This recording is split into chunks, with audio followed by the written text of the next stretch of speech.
The immediate impact of last week's drone attacks on the Saudi Aramco-owned Khurayh oil field and Abqaiq oil processing facility has been the suspension of more than half of Saudi Arabia's daily crude oil output, thereby affecting contribution to global supply. While the Saudis have restored a portion of the supply that was hit, the sudden disruption resulted in the highest spike, nearly 20%, in Brent crude prices in more than a decade before the U.S. President's statement that America would release some of its strategic reserves resulted in the price easing back to $66 per barrel, a 10% increase over the day. While the Houthi militia fighting Yemen's Saudi Arabia-backed government in a 4-year-long civil war claimed responsibility for the attacks, the U.S. has suggested that Iran was responsible for them.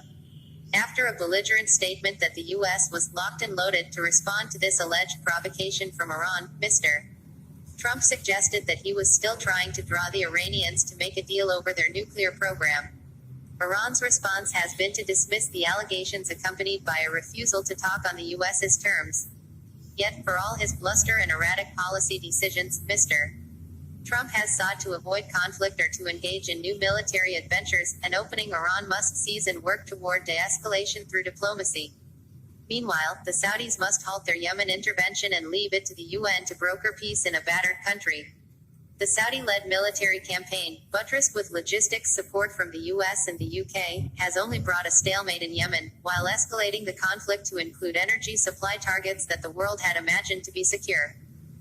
The sudden disruption of global crude oil supply is the unintended consequence of the unraveling of the painstakingly crafted P5+1+U Iran nuclear deal, the Saudis' reckless adventure in Yemen, and the Iranian empowerment of its proxies in West Asia as a response. This development is bound to affect several emerging economies, including India's.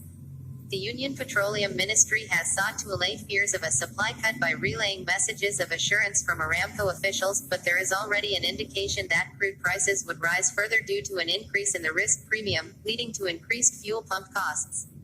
With India importing more than 2/3 of its oil from West Asia, a price surge is expected to impact the current account and will result in further currency depreciation, as was the case on Monday.